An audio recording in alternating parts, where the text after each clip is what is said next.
1월 20일 오늘의 말씀은 창세기 14장 1절에서 24절입니다.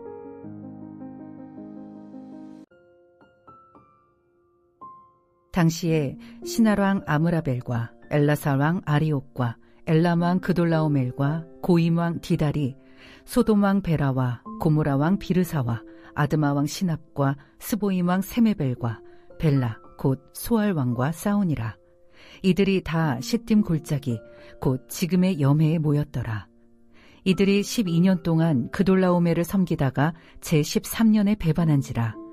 제14년에 그돌라오멜과 그와 함께한 왕들이 나와서 아스드로 가르나임에서 르바 족속을, 함에서 수스 족속을, 사웨 기랴다임에서 엠 족속을 치고 호리 족속을 그 산 세일에서 쳐서 광야 근방 엘바란까지 이르렀으며, 그들이 돌이켜 엠미스밭 곧 가데스에 이르러 아멜렉 족속의 온 땅과 하사손 다말에 사는 아모리 족속을 친지라.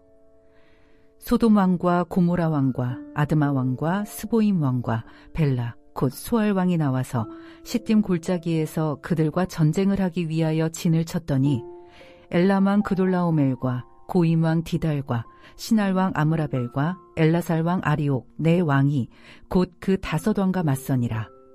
시딤 골짜기에는 역청 구덩이가 많은지라. 소돔 왕과 고모라 왕이 달아날 때에 그들이 거기 빠지고 그 나머지는 산으로 도망하매 네 왕이 소돔과 고모라의 모든 재물과 양식을 빼앗아가고 소돔에 거주하는 아브람의 조카 롯도 사로잡고 그 재물까지 노력하여 갔더라. 도망한 자가 와서 히브리 사람 아브람에게 알리니 그때에 아브람이 아모리 족속 마므레의 상수리 숲을 근처에 거주하였더라. 마므레는 에스골의 형제요 또 아넬의 형제라. 이들은 아브람과 동맹한 사람들이더라. 아브람이 그의 조카가 사로잡혔음을 듣고 집에서 길리고 훈련된 자 318명을 거느리고 단까지 쫓아가서 그와 그의 가신들이 나뉘어 밤에 그들을 쳐부수고 다메섹 왼편 호바까지 쫓아가 모든 빼앗겼던 재물과 자기의 조카 롯과 그의 재물과 또 부녀와 친척을 다 찾아왔더라. 아브람이 그돌라오멜과 그와 함께한 왕들을 쳐부수고 돌아올 때에 소돔 왕이 사회 골짜기 곧 왕의 골짜기로 나와 그를 영접하였고 살렘 왕 멜기세덱이 떡과 포도주를 가지고 나왔으니 그는 지극히 높으신 하나님의 제사장이었더라.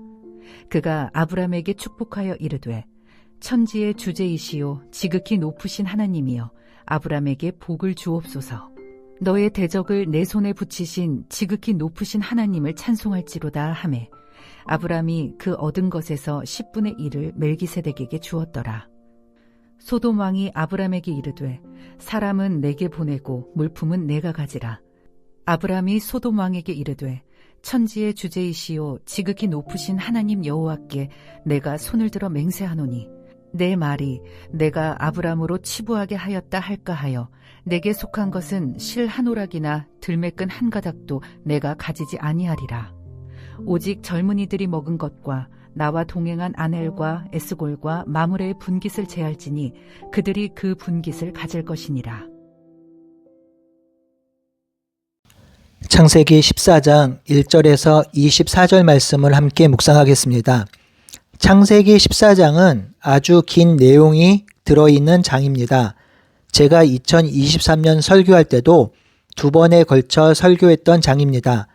그러니 한 절 한 절 설명하기보다는 전체적인 이야기의 흐름 속에서 본문을 설명하는 것이 좋을 것 같습니다.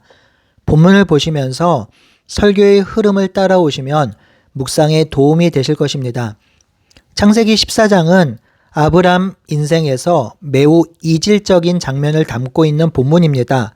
앞선 13장에서 아브람은 애굽에서의 실패 이후 다시 예배의 자리로 돌아왔고 롯에게 땅을 양보하는 결단을 통해 하나님의 약속을 신뢰하는 믿음의 선택을 보여주었습니다.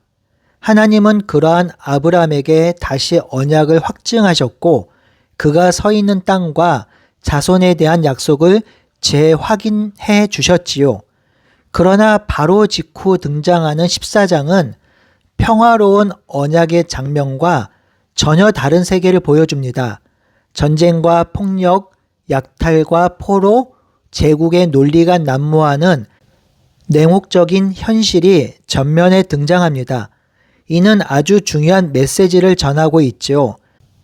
하나님과 동행하는 삶은 현실을 벗어나는 삶이 아니라 깨진 세상의 가장 깊은 자리와 맞닿아 있는 삶이라는 사실입니다. 신앙은 세상으로부터 도피하는 길이 아니라 오히려 세상의 상처와 폭력과 구조적 악이 가장 적나라하게 드러나는 자리로 들어가는 여정임을 창세기 14장이 보여주고 있지요. 오늘 본문은 네 왕과 5왕의 전쟁으로 시작됩니다. 메소포타미아 지역의 네 왕 연합군은 가나안 남부 지역의 5왕 연합군과 충돌합니다. 이 전쟁의 원인은 조공이지요. 강대국은 언제나 약소국에게 조공을 요구하고 약소국은 오랜 기간 이를 감당하였다가 나중에는 반기를 듭니다. 그리고 그 결과는 전쟁이지요. 오늘 본문의 창세기는 이 전쟁을 도덕적으로 평가하지는 않습니다. 누가 더 정의로운지 누가 더 악한지 설명하지 않습니다. 오히려 이 전쟁을 통해서 세상이 작동하는 방식, 곧 힘의 논리와 폭력의 구조를 보여주고 있지요. 전쟁의 결과는 언제나 같습니다. 패배한 쪽의 재물은 약탈되고 사람들은 포로가 되며 가장 연약한 존재들은 전리품으로 취급됩니다. 그 전쟁의 소용돌이 속에서 아브라함의 조카 롯도 사로잡혀 끌려갑니다. 이 장면은 단지 고대의 전쟁사가 아니라 하나님 없는 세상이 인간을 어떻게 대상화하고 소유물로 전락시키고 있는지 보여주는 장면입니다. 세상은 인간을 보호하지 않습니다. 오히려 인간을 수단으로 삼고 구조적으로 악을 증폭시킵니다. 악은 개인의 차원을 넘어서 언제나 연대하고 체계화합니다. 이때 주목할 점은 하나님이 즉각적으로 하늘에서 개입하여 전쟁을 중단시키지 않으신다는 사실입니다. 하나님은 폭력을 한순간에 제거하지 않으십니다. 대신 하나님은 한 사람을 세워 그 깨진 현실 속으로 보내십니다. 그 사람이 바로 아브람입니다. 아브람이 롯을 구하러 나서는 결정은 인간적인 관점에서 보면 매우 무모합니다. 상대는 이미 여러 민족을 제압한 강력한 연합군이고 아브라함은 군인이 아니라 유목민이지요. 수적으로도 전략적으로도 경험 면에서 아브라함은 절대적으로 불리한 위치에 있습니다. 그럼에도 그는 전쟁을 하기 위해서 움직입니다. 이는 단순한 가족이나 의협심 때문이 아닙니다. 아브라함은 점점 언약을 품은 사람, 하나님의 약속을 자신의 삶 중심에 두는 사람으로 자라가고 있었기 때문입니다. 아브라함은 13장에서 반복적으로 제단을 쌓으며 하나님과 더 깊이 교제하는 삶으로 나아가고 있었습니다. 예배 속에서 그는 하나님이 어떤 분인지 배워가고 있었고 그 하나님이 자신과 맺은 언약을 결코 포기하지 않으신다는 것을 경험하고 있었습니다. 그러한 신앙의 성숙 속에서 아브라함은 조카 롯을 단순한 조카가 아니라 하나님의 약속과 연결된 존재로 인식하게 됩니다. 그래서 그는 자신의 안전을 넘어 포로로 잡힌 한 사람을 구하기 위해 적진 한복판으로 들어갑니다. 이는 하나님을 닮아가는 모습이며 하나님 나라 백성의 삶의 방향을 보여줍니다. 아브라함은 단까지 추격하여 롯과 그의 가족 그리고 빼앗긴 모든 재산을 되찾아옵니다. 그러나 성경은 이 승리를 인간의 영웅담으로 기록하지 않습니다. 창세기 14장의 신학적인 결론은 전투가 아니라 17절 이후에 등장하는 두 왕의 만남 속에서 강력하게 보여줍니다. 바로 소돔 왕과 살렘 왕 멜기세덱입니다. 먼저 등장하는 인물은 살렘 왕 멜기세덱이죠. 그는 평화의 왕이며 지극히 높으신 하나님의 제사장입니다. 멜기세덱은 전쟁에서 돌아온 아브람을 환대하며 떡과 포도주를 내어놓고 아브라함을 축복합니다. 그리고 이렇게 선언하지요. 너희 대적을 내 손에 붙이신 지극히 높으신 하나님을 찬송하라. 이 축복의 핵심은 분명합니다. 이 전쟁의 승리는 아브라함의 용기나 전략 때문이 아니라 하나님이 약속을 이루기 위해서 개입하신 결과라는 것이지요. 하나님은 창세기 12장에서 약속하신 복을 지금 현실 속에서 신실하게 이루고 계심을 멜기세덱의 입을 통해서 선언합니다. 이 장면은 아브라함이 왜 믿음의 조상이라고 불리우는지 분명히 보여줍니다. 아브라함은 처음부터 믿음이 강한 사람이 아니었습니다. 그는 애굽에서 두려움에 무너졌고 자신의 생존을 위해 아내를 볼모로 삼았던 연약한 사람이었지요. 그러나 중요한 것은 그가 실패 속에서 하나님을 더 알아갔다는 사실입니다. 또 여러분, 신앙은요, 완성된 상태로 시작되는 것이 아니라 하나님이 누구신지를 점점 더 알아가는 과정입니다.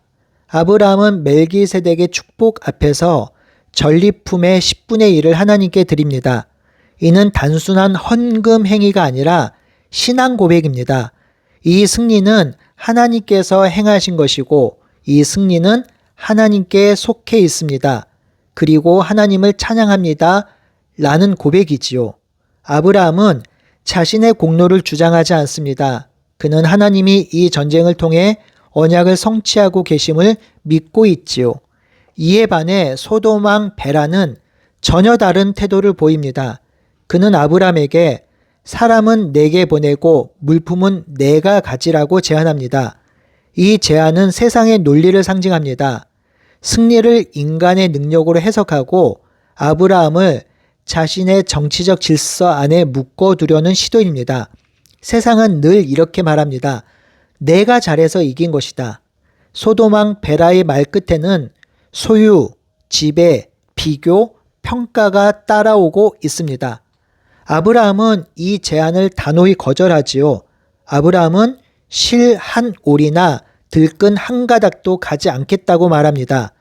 이는 자신의 정체성이 세상의 인정이나 보상에 의해 규정되지 않겠다는 선언입니다.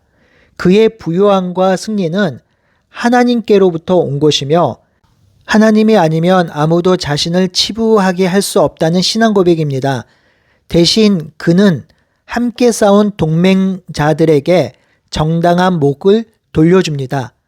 이는 하나님을 신뢰하는 사람이 얼마나 자유롭고 공정한 삶을 살아갈 수 있는지를 보여줍니다. 창세기 14장은 이렇게 말합니다.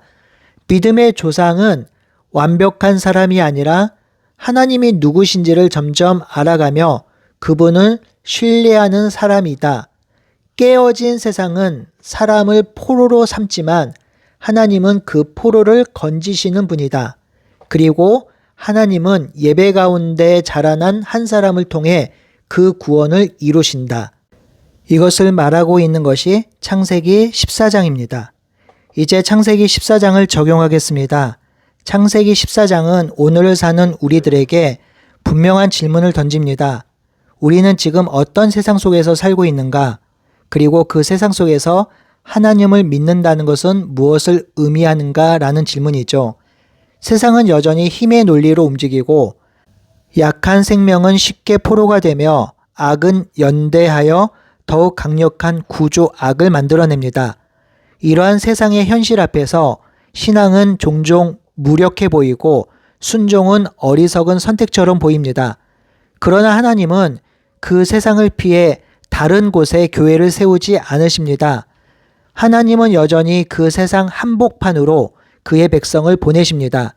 중요한 것은 우리의 능력이 아니라 우리가 누구와 연합해 있는가입니다.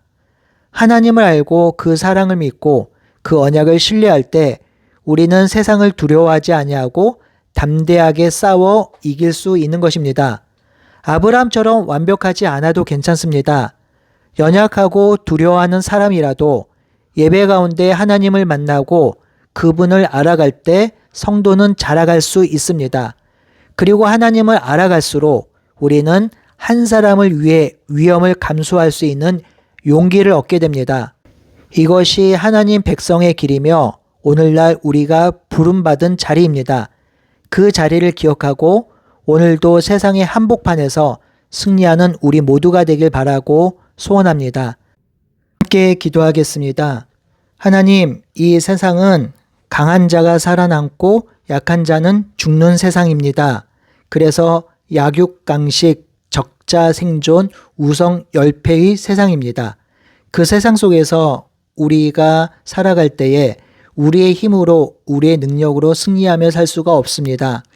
하나님께서 함께하여 주시고 하나님께서 우리를 인도하시고 우리가 그 하나님을 신뢰할 때 이 세상을 이길 수 있고 승리할 수 있습니다. 하나님, 그러한 우리에게 하나님의 은혜와 능력을 더하여 주셔서 세상의 한복판에서 세상과 싸워 이기며 승리하며 살아갈 수 있는 우리가 될 수 있도록 인도해 주시옵소서. 살아계신 예수님의 이름으로 기도드리옵나이다. 아멘.